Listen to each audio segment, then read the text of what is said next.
Hello, I'm Ross Atkins. Welcome to this week's World Have Your Say. And you're talking about the future of the Arab Spring. In Syria, reports suggest security forces have opened fire on crowds demanding that President Assad stands down. Meanwhile, the head of the American Armed Forces says the civil war in Libya is moving towards stalemate. And you're debating if mission creep is not just inevitable, but also desirable. Elsewhere in Yemen, yet again, a Friday is marked by pro- and anti-government protests. But President Saleh continues to say he'll go at his own pace. And a security crackdown is underway in Bahrain. Now, the Arab Spring drove Presidents Mubarak and Ben Ali from power. But for better or worse, do you think its momentum is now being lost? Wherever you're watching the BBC, you're very welcome to get involved.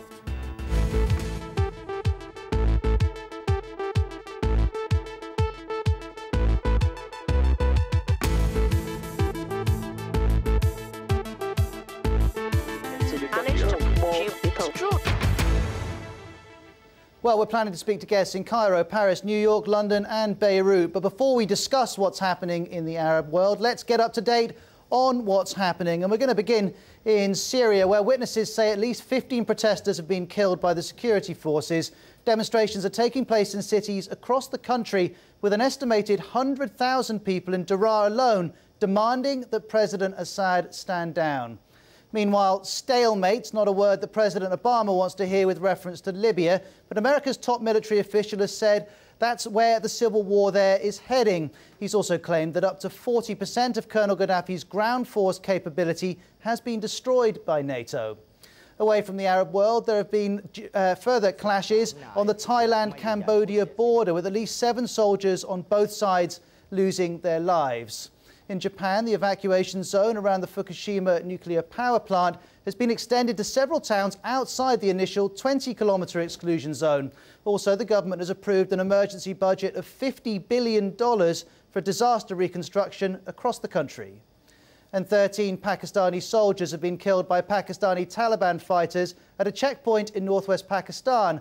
Officials say hundreds of militants were involved in the attack and that it took place in a tribal area where Taliban and Al-Qaeda fighters take shelter.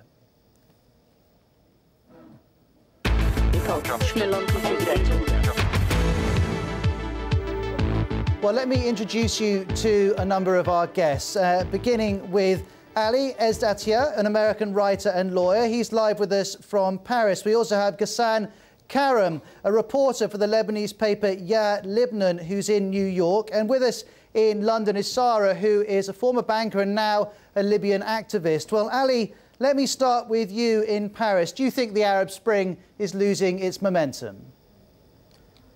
I don't think that it's losing its momentum. I think trends are difficult to track in the Middle East, obviously, but it's probably more accurate to say that it's moving into a new phase. And that phase is probably marked by the relationship that these various governments have with the outside world. If you notice, those governments that had militaries and governments that were influenceable because of their diplomatic ties with the outside world, Egypt, Tunisia, to boot, those are the governments that were easier to displace. They're more portable. Now we're moving into a phase where these are entrenched governments that are going to be more difficult as a matter of principle to move on. And with Bahrain as a possible exception, I think that the progress that's being made is quite positive. I mean, Syria 2 weeks ago was more or less quiet. Now, if you look across the entire region, there's almost nowhere where some reforms haven't been made. So to say that it's losing steam is probably inaccurate. Ghassan, in New York, what's your view? Oh, I hate to disagree with that because, I mean, obviously it's not either black or white, and so there is a gray area in between. However, to argue that the Arab world is not still being dominated by kings, by absolute monarchs, by emirs, by dictators, or that we are near the end of such an era, I think will be false. It is so obvious to me, at least, that many of us, around 2 or 3 months ago, when it first got started in January, were really a little bit too much overtaken by the events that we couldn't see really through the fog. And it is very clear right now that all what's happened is that, yes, we've changed some names at the top of the pyramids, while the established dictatorships are still there, and they are banding together in order to try Okay, so Ghassan, that's an interesting idea, that while certain people have had to leave the centre stage, actually the institutions and the hierarchies that led to them being in power remain. Let's bring in one more guest. I was mentioning Sarah, a Libyan. We're just getting her up on another camera. But in the meantime, let me introduce you to Dr. Hossam Abdullah, who's an Egyptian activist based in London. Dr. Abdullah, do you think the change is fundamental, or is it just about a couple of men, elderly men, leaving power? Well, it is a process, really. It is definitely fundamental. The Arab population are totally fed up with dictatorships, and they are uprising everywhere. The whole notion that we just changed a few faces is wrong, because you're not really assessing the mood in the streets, and people are moving and revolting continuously. Syria, which nobody would have heard or thought that that would happen, even the stalemate in Yemen, there is a continuum of Arab population uprising, trying to effect change. But change is a process. And it was not like, if you want, the Iranian Revolution or the Russian Revolution or even the French one. It took 4 years to establish. Things do take their momentum, and changes are happening. And different forces are fighting to see who will actually inherit the new order and to what extent they will shape it. Would it be the Islamists? Would it be the liberals? Would it be the nationalists? There's all sorts of things going on. But certainly the Middle East will never be as it was ever again. And therefore it is a process, and looking at it in any other way actually denigrate what has happened. Well, those of you watching around the world on BBC World News, remember, World Have You Say is always live, and you're always welcome to get involved. You'll see the contact details on the screen throughout the show. If you want to speak to Ali Ghassan and Dr. Abdullah throughout the programme, you're very welcome to get in touch. Let's pull up one of the emails that we've noticed online. Yohal Mark comments on the Washington Post website saying, "We can't leave the rebels to their own means, or we'll be signing their death certificates. So if we have drones, then let America use them." Do you think that's fair, Dr. Abdullah? No. You know, the Americans and NATO have done a job in trying to protect the population in Benghazi and so on from a massive, mad movement by Gaddafi. But at the end of the day, change has to happen by the people in Libya. The whole idea that you repeat Iraq in a different way, even if it is for good reasons on this occasion, will be disastrous. You will have a continued strife. Let the local forces develop. No matter how much strife that would take, it must be a local change. It cannot be an imposed and outside one. Well, let's see if Sarah agrees with that. She's a Libyan activist based in London, as you are, Dr. Abdullah. Sarah, do you think that it's quite right the US should start using drones and indeed do anything possible to help the rebels? Yes, of course, I do agree. I mean, ultimately, I think the world can see that, you know, the Libyan people have tried their best in many ways and continue to try to strive to get Gaddafi out themselves. But ultimately, they are Libyan civilians that are fighting Gaddafi and his forces in an unlimited supply of artillery. And obviously, it's become very clear, I mean, to the recent events of using cluster bombs in Misrata. So ultimately, the Libyan people are dependent on the international community to help support them. We're very, very grateful as Libyans for the UK, the US and France, and, you know, to know, even just to learn recently that the US is getting back into the game and using the drones planes to help to help support the movement of getting Gaddafi out. I think it's very apparent that the Libyans themselves are not going to be capable on their own to get Gaddafi and his forces out.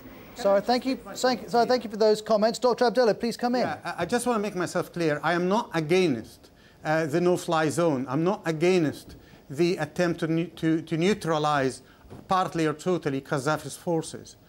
But I believe that the local forces has to develop, even if that takes a longer time. What I really do not want is European and NATO forces marching into Tripoli and really just toppling Gaddafi. That will not be the right move. You're from Egypt. Dixon's in Uganda, posting at facebook.com/worldhaveyoursay. It says, thanks to America, that's a good move with the drones. It will help to cripple Gaddafi's forces to surrender. Just before I bring you in, Ali, because of course you're American, I'd be interested to hear your view on this. I can see that human rights campaigners in Syria are now saying the death toll in pro-democracy protests in Syria this Friday has risen to at least 25 people. That is being claimed by human rights campaigners in Syria. And if you want to call us up to discuss whether you think the Arab Spring is losing momentum, remember, we're not saying whether it is, and we're not saying whether that would be a good or a bad thing. We're just discussing it as an issue. You can call us up. Country code 44 2070 83 72 72. Ali, you're an American blogger and lawyer in Paris. Do you have concerns about the further involvement that's been signalled today with drone attacks confirmed in Libya? I think my concerns are similar to the concerns of those in Arab countries, because I think a movement does have to be domestic if it's going to be lasting. That being said, the difference between Libya and Yemen is that Gaddafi is waging war on his own people. I think there's a moral obligation to help them. And I don't think that using drones crosses that moral obligation. I think that we have an obligation to help no matter how we can.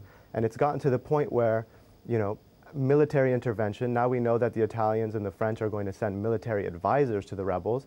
These are people who tried to start a revolution, essentially, and weren't expecting to have to form ragtag armies to fight wars against their own people, essentially. So, you know, every situation is different. Right now in Libya, I think that using the drones is probably legal from a humanitarian perspective and probably necessary. Although I do agree with Dr. Abdullah's view that it's very important that ultimately the government that's established and the win that is achieved has to be domestic.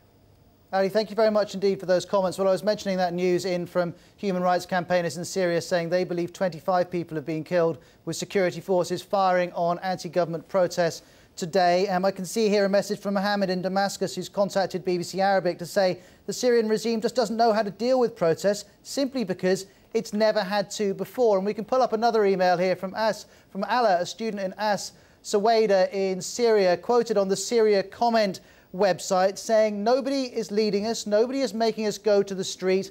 We are moved by freedom, by our sense of humanity. Maybe I will get killed, maybe my brother will get killed, but we will not stop." Well, let's speak to Mohammed, who's called us from Homs in Syria. Mohammed, do you share that commitment to change in your country? Will you go onto the streets and risk being shot? Hello. Yes. We're listening, Mohammed. Hello. Yes, I'm Mohammed from Homs. Can you ask me again, because I'm not hearing, because until now the fire bullets on us. I really wanted to know whether you support the protesters and whether you are prepared to go onto the streets. I'm on the street now. And what can you see? I can say I'll say the fire bullets still on us, and we have a lot of killed now. We have around 18 or 20 killed, and they arrest they arrest everybody from the street and who's in front of them. And we have, I don't know, we have so many martyrs. And yes?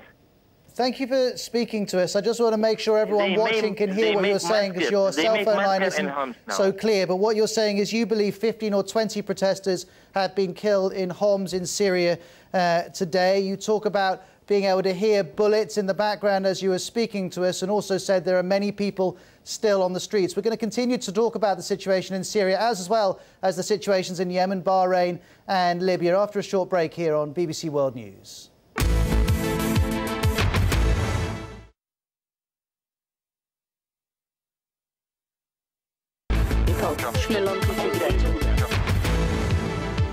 Hi, I'm Ross Atkins. Thanks for joining me on World Have Your Say. We're talking about whether the Arab Spring is losing its momentum, as well as bringing you all the latest, in particular from Syria at the moment. I can see we've got calls coming in from Venezuela, Libya, Nigeria, Hong Kong, Germany, DRC and France. Do keep your calls coming in. We'll get as many of you on the air as we can. And here's an email from Ebnul Balad in the United States, who's emailed World Have Your Say at bbc.com to say, it's the right of people to protest. However, if the government has made an effort to meet their demands, it's time for them to go. And I'd be interested to hear our three guests discuss this, maybe starting with Ghassan Karam from the Lebanese newspaper Ya Libnam. Isn't that a fair point? The protesters asked for reform, President Assad said, OK, we'll drop the emergency laws, we'll get rid of various courts, we'll allow you to peacefully protest. Isn't that enough for them?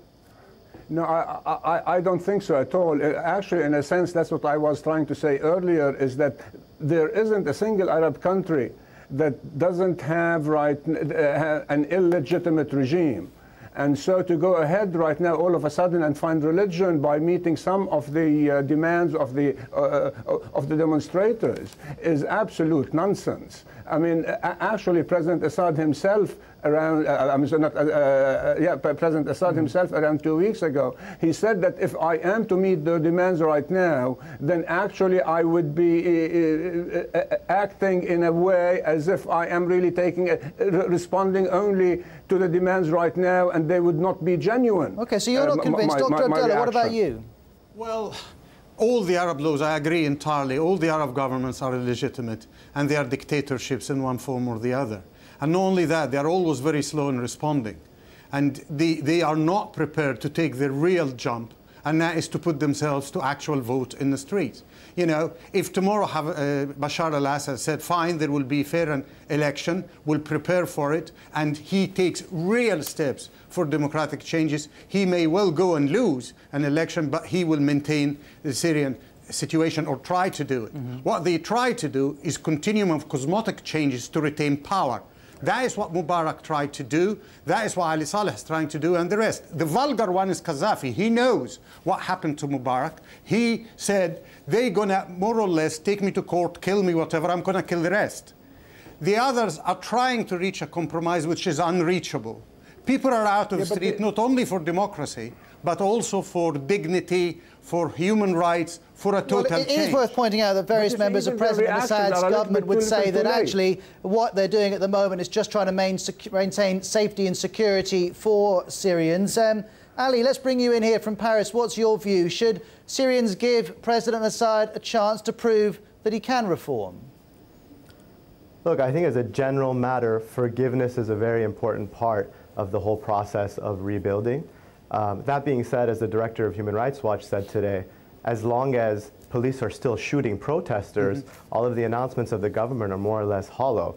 And I think, you know, that the whole idea of forgiveness and letting the government work towards a particular stated goal is more of a consideration in a country like Egypt or Tunisia than it is in a place like Syria, where, you know, the state of emergency was essentially, you know, has not even been lifted yet, where citizenship was granted to the minority Kurds only, you know, verbally, and hasn't actually been implemented yet. So the fact that protesters are in the street doesn't endanger national security. And you have to remember one important point.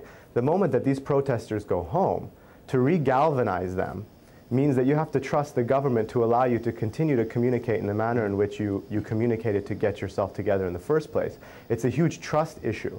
And for a government that's been notoriously brutal towards its people, to insist that people should go back into their homes because they made a few idle gestures, especially given, you know, that hundreds of Syrians have been killed in the last couple of weeks, is probably asking too much on And I remember when we talked about the situation in Egypt a few weeks ago, lots of Egyptians came on saying there was a trust deficit with Hosni Mubarak. If you're watching in Syria, do you feel the same now exists with President Assad? Let me pull up one email that's come in from Hamad in Damascus. He's emailed bbcarabic.com to say the Syrian regime is as brutal and corrupt as both Mubarak in Egypt and Ben Ali in Tunisia. So I believe Assad's regime will eventually fall down as Mubarak and Ben Ali did. Dr. Abdullah, do you think that's an inevitability? I honestly believe so. And I cannot see how they will get out of this. They will try to suppress people and oppress them, and they will carry on. Unless they reach a massive, wide compromise, and by that literally I mean going into a situation in which they call for fair election and they change the whole structure of the government, which I can't see how they do it. Even if Bashar wanted to do it, the people around him wouldn't. But they have to learn from the Egyptian example and others. There is no way out except by accepting change. Thanks for those comments. I can see Yahya in Jordan has texted us to say Arab leaders will never be able to stand aside and free their nation. Samuel in Nigeria is also texting, I applaud America. This is with reference to Libya. He says, I applaud their use of drones. It's appropriate for this war. If you want to text us, it's country code 4477862068. If you didn't get that down, all the details scroll along the bottom of the screen. Ghassan Karam, you're a Lebanese journalist. Do you have faith in President Assad being able to deliver these reforms, and do you agree that his departure is inevitable? Of course, I don't believe that he can deliver anything, but I think, unfortunately, that there is an unholy alliance between all of these dictatorships in order to keep on the fear and the repression of the people. And unfortunately, one of the biggest elements that is missing up until now, that has not been mentioned by any of the speakers, is the role of Saudi Arabia. It's the only absolute monarchy in the world that has the world over a barrel of oil, actually over 10 million barrels of oil a day. And that's why they have been allowed to do whatever they're doing right now in Bahrain, and they have lent their moral support to Assad and have encouraged him to go ahead and keep on shooting at the people. Although it's worth saying, there'll be some people watching thinking, well, Saddam Hussein had plenty of oil, but that didn't allow him to do whatever he wanted. Now, you'll have noticed as you were watching... Absolutely, but I'm saying that this valve, the world doesn't have really... The only credible valve is that 10 million barrels that Saudi Arabia has right now. All right, thank you for that point. And we've said temporarily goodbye to Dr. Abdullah because we're joined by Shahira Amin, a freelance journalist in Cairo and a regular on World Have Your Say here on BBC World News and on BBC World Service Radio. Shahira, we're talking about the momentum of the Arab Spring. Do you think that to some extent it is now being lost? Not really. The revolution may have faltered in Libya, but there's no stopping the Arab uprisings. The momentum started in Tunisia and Egypt will be kept. The same conditions are there all over the Arab world, whether it's in Yemen, in Syria, in Bahrain. It's the same everywhere. The political repression, people are fed up. They're fed up with the corruption, they want freedom, they want social justice, they're tired of crony capitalism, and no matter what concessions the Arab dictators make now, even if they carry out the long-desired reforms, it's too little too late now. I think the momentum will be kept. I suppose the question for all of you watching is whether the people who agree with Shahira are in the majority. Do people in the Arab world all want these changes which have swept into Tunisia and in Egypt? I can see some of you calling from Australia, Malawi, Niger, Ireland, the Bahamas, St. Lucia, St. Kitts and Canada. Keep the calls coming. And remember, if you don't get onto this edition of World Have Your Say, we'll be back at 18:30 GMT for World Have Your Say Extra. Now, let's bring in Amar, who's in Latakia in Syria. Amar, do you support the protesters? Yeah, hello. First of all, I haven't heard what your guests said, but I think Syria is a part of our board, so it's affected by everything happens in it. First of all, I'm not an anti-government. I support Bashar al-Assad and I support reformers. But what happens goes through all the Arab world, and we have to differentiate between protesters and destructioners, and on the other hand, and between Syrian regime and Arabs regime on the other hand. Most of Syrians believe that Mr. al-Assad is a reformist. OK, and that's the point. I'm afraid I'm going to have to jump in, Amar, just because we're right up to the end of the programme and there's not too much I can do about that. But you say President Assad is a reformer and most people acknowledge that. We'll keep on talking about all of these issues on the second edition of World Have Your Say in a couple of minutes' time.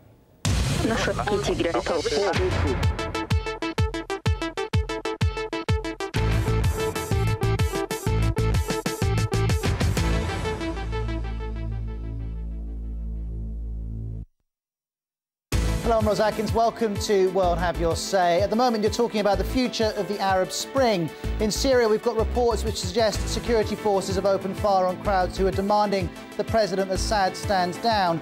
Meanwhile, the head of the American Armed Forces says the civil war in Libya is moving towards stalemate, and you're debating if mission creep is not just inevitable, but also desirable. Elsewhere in Yemen, yet again, the Friday is marked by pro- and anti-government protests, but President Saleh continues to say he'll go at his own pace, and there's a security crackdown underway in Bahrain. The Arab Spring drove President Mubarak and Ben Ali from power, but for better or worse, do you think its momentum is now being lost? Wherever you're watching, you're very welcome to get involved.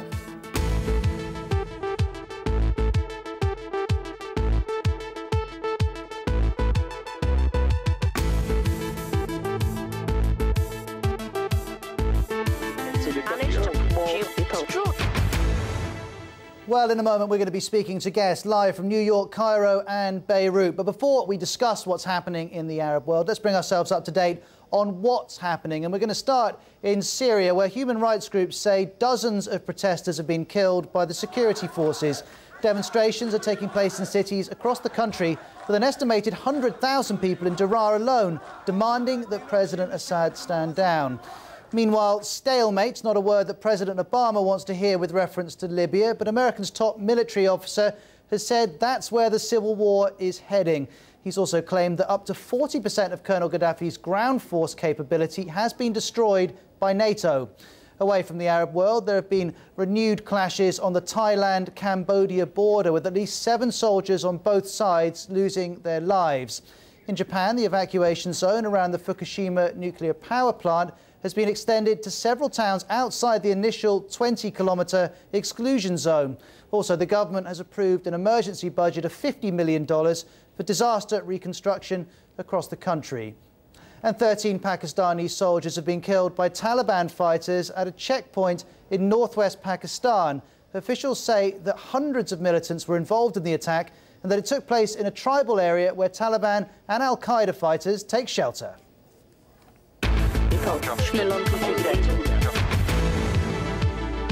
Thank you very much indeed for joining all of us. We're live here on BBC World News. You can take part by phone, text, on the blog, Facebook, and you can tweet us as the conversation goes along. In a moment, we'll speak to Jamal, a student in Beirut. In New York, we have Ghassan Karam, a reporter with the Lebanese newspaper Ya Libnan, and we also have Shahira Amin, a freelance journalist in Cairo, who, World Have Your Say regulars on the radio will know very well. But let me start off by pulling up a message that Nia Rosen wrote, a columnist on the Jadaliyah.com website, saying the Syrian regime still has means in its disposal to placate demonstrators and control the disparate opposition groups, but so far the revolutions have proven impossible to stop. Shahira, I just wonder, do you believe that the Syrian authorities are in a better position to hold back the protesters than the Egyptian or the Tunisian authorities were? Absolutely not. Let's not forget that in the Arab world, the majority of the population is a young population.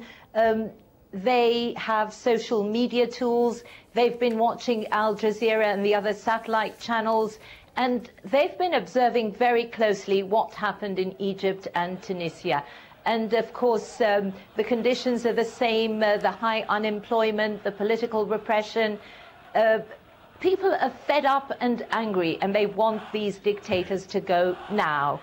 And as you're speaking, Shahira, we can see some pictures taken earlier in Homs, the Syrian city of Homs. Jamal, before I turn to you, let me bring in a new guest here, because we can speak to Layla in Damascus on Skype. And Layla's not her real name. She's a journalist. Layla, what can you tell us about the protest today?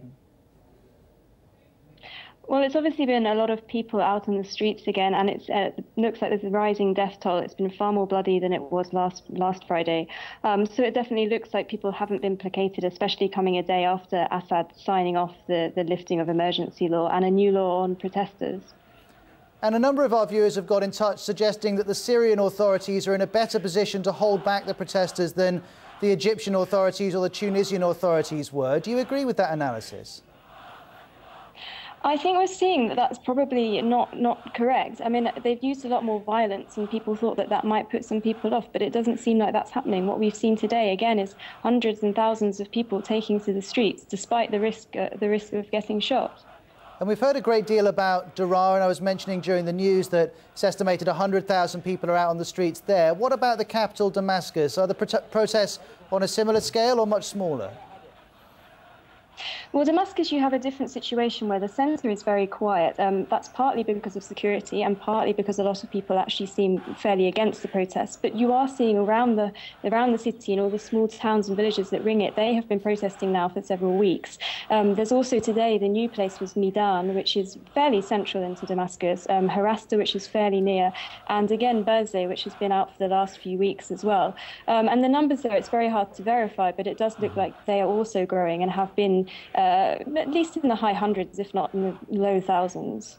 Thank you very much indeed for speaking to us, Layla. That's Layla, a journalist in Damascus who didn't want to use her real name. At the moment, the hashtag Syria is trending on Twitter in Cairo, London, Riyadh, Tehran and Dubai. I can see that Ali in Dubai has just tweeted, what's preventing the UN sending its troops into Syria to help citizens that are being killed every day? Jamal in Beirut, would you support some sort of intervention from the UN in Syria?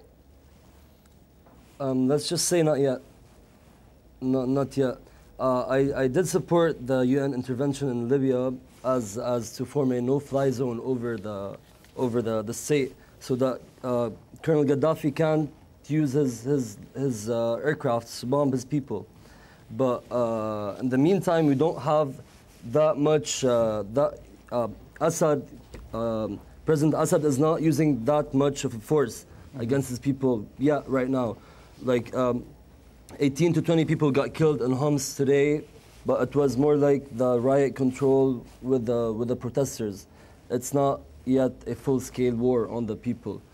If it came to be a full-scale war on the people, yeah, of course I would support that. Ghassan in New York, let's bring you in on this. Do you agree with Jamal? Well, yes, to some extent. There is no doubt that the UN Security Council, when it passed its resolution concerning Libya, it really encouraged quite a lot the demonstrators in Syria and other places to break through the wall of fear, because they felt all of a sudden the international community cares about them. But then the international community came out with another kind of a statement that was exactly the opposite. And when Hillary Clinton announced that Bashar Assad is a reformer, how can a person who has usurped power 50 years ago through his father and right now claim to be a reformer?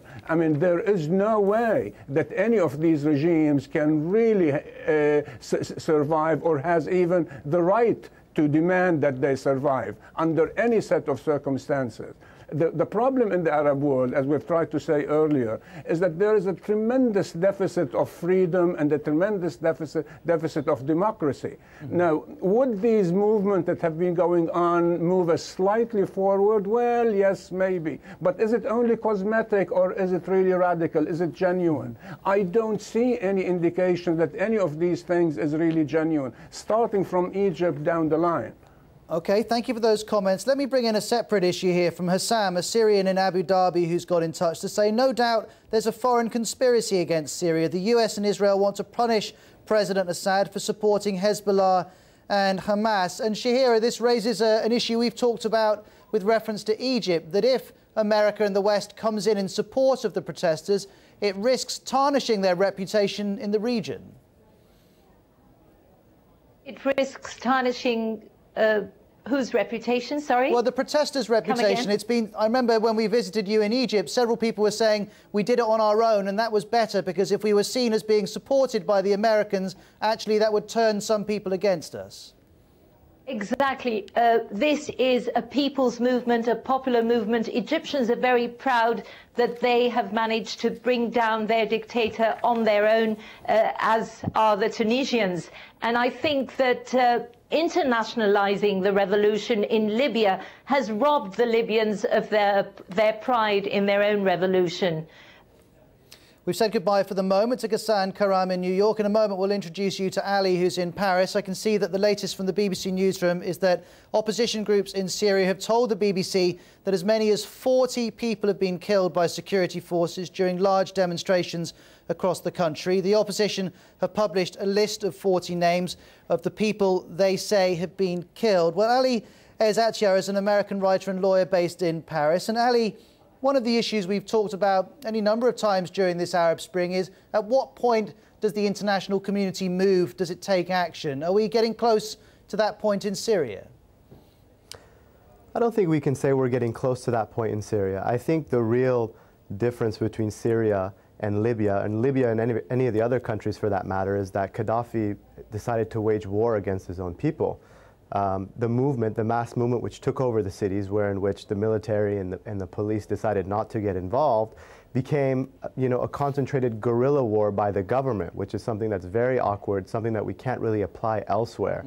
So the justifications that we've used as the US or as the international community to go into Libya can't quite be applied to Syria. Syria is still very much in formation.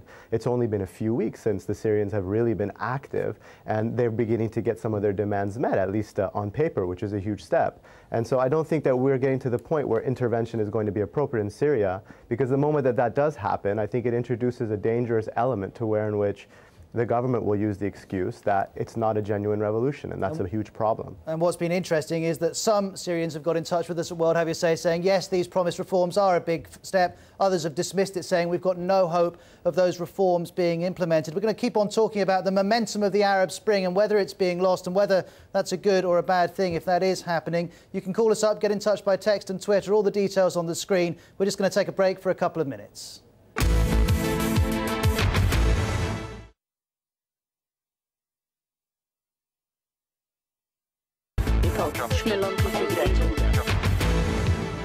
I'm Ross Atkins, welcome to World Have Your Say. We're live here on BBC World News talking about the Arab Spring and whether it may be losing its momentum. In a moment we'll speak to Dr. Hussam Abdallah, an Egyptian activist in London, as well as Sarah, who's a Libyan activist also based in the UK capital. But first of all, let's go back to Jamal, who's a student in Beirut, because Jamal, I'm curious, and I'm sure lots of people watching are, what effect is the Arab Spring having in Beirut? Is it affecting your life and how you feel about your government?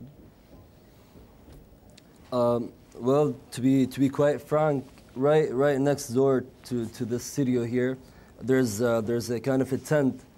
It's one of the many tents actually that have been forming up to support this momentum that's happening in the Arab Spring. And that's also in bloom in Lebanon. There's a huge there is a big momentum that's calling for the fall of the sectarian system in Lebanon and the rise of a secular state. And so the people also do have the now or never kind of state of mind in Lebanon. So they want to take advantage of the momentum of the Arab Spring. And that's interesting that you mentioned that has been happening. Wanting a secular state before you actually mention democracy. Thank you very much indeed for telling us about that. Now, before we speak to our other guests, let's bring in Ben James from the World Have Your Say team, who's with the whole gang who are taking all of your questions and your points as they come in. Ben, what's being said? Well, Roz, viewers in Malta, Malaysia, New Zealand and Georgia are the last who've been calling us here in the World Have Your Say newsroom. Now, it's fair to say most people are wanting to steer the topic back to Libya rather than anywhere else. Abdul Rauf actually called us from Tripoli, saying the world's not thinking enough about the suffering of the people in his city. Here we call the rebels rats, he says. Michael in Perth said the US are using drones just because they don't want to commit troops to the ground there.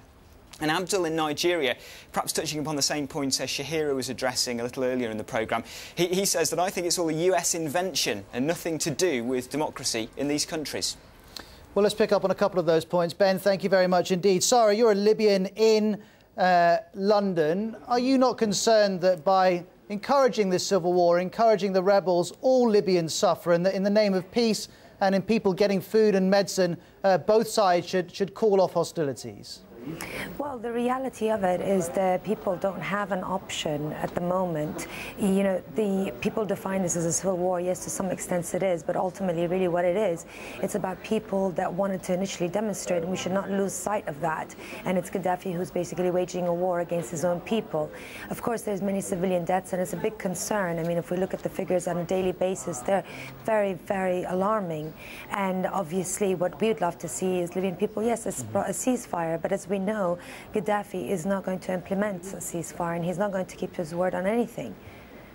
And as you're talking, we can see pictures from Misrata, the city in the west of Libya, which is still in the rebels' hands, though coming under extreme pressure from Colonel Gaddafi. Dr. Abdullah, I wonder what you make of this. Is there a point at which the rebels should say there are too many civilians getting hurt and killed here? Let's take it back, let's not use weaponry, and let's try and see if we can talk with Colonel Gaddafi? Who would talk to Colonel Gaddafi? Gaddafi is waging war on his own people. He's prepared to go to the very end. Even in Arabic, when he was talking, he will go into every alleyway, every wit, and he will kill whoever he will see. There is no way of a ceasefire. Gaddafi must go, but he must go by the continuing revolution of his own people. Suffering will happen and will continue to happen. And the international community playing a very good role, actually, in neutralizing, to a major degree, his forces. If there is any difference, it's only about as to whether they should interfere directly and occupy Tripoli, which I don't think they should. But look, there is no freedom without paying a price for it. There are let me pick up on that exact phrase. Jamal in Beirut, do you think that's true? There's no freedom without paying a price, and Libyans must just accept the prices being paid at the moment? Well, of course, there's no freedom without paying the price. I think what Dr. Abdullah said is acceptable. These people, they chose a path, and they are prepared for the consequences. In my, they don't really care if they suffer casualties, because it's already hell out there. But let's bring in freedom. But Jamal, let's bring in Shahira in Cairo, because Shahira, Egyptians chose a route primarily of non-violence. They decided that was their best option. You've just been to Benghazi. Did you advise any Libyans you met actually stop fighting, just go back to non-violent protest? But Gaddafi has left them with no choice. If they had it their own way, they would have done it the Egyptian way, silmiya, peacefully. But he's, he's using even cluster bombs now, we're hearing. I've heard horror stories in Benghazi from people fleeing Misrata and some of the other besieged Libyan cities. And they have no choice but to continue what they've started. Shahira, many thanks indeed. I can see that the BBC's Owen Bennett-Jones in Beirut is describing today's events in Syria as the bloodiest day so far in 5 weeks of protests. Sarah, one last question for you. Have you begun to lose hope that the revolution you support may not reach the destination you're hoping for? No, I mean, ultimately, there is no going back. And there is, for all Libyans, we know this is just a one-way road. It might take time. Obviously, we'd like the time to be a lot less. And we hope to continue to get the support of the international community. And we're very grateful for it. But there is no going back for any of us. Ultimately, this is, it's either we live or die for this revolution. All right, Sarah, thank you very much indeed. Thanks to you. Thanks to Dr. Abdullah, Shahira and Jamal. I can see that calls are coming in from Venezuela, Nigeria, Syria, Hong Kong, Germany, Finland, Italy, Georgia, Mauritius, Thailand, and you can see the World Have Your Say team taking their calls. In 1 hour's time, we'll be live on BBC World Service Radio. In 2.5 hours' time, we'll be back here on BBC World News for World Have Your Say Extra. Thanks very much for your company. I'll speak to you soon. Goodbye.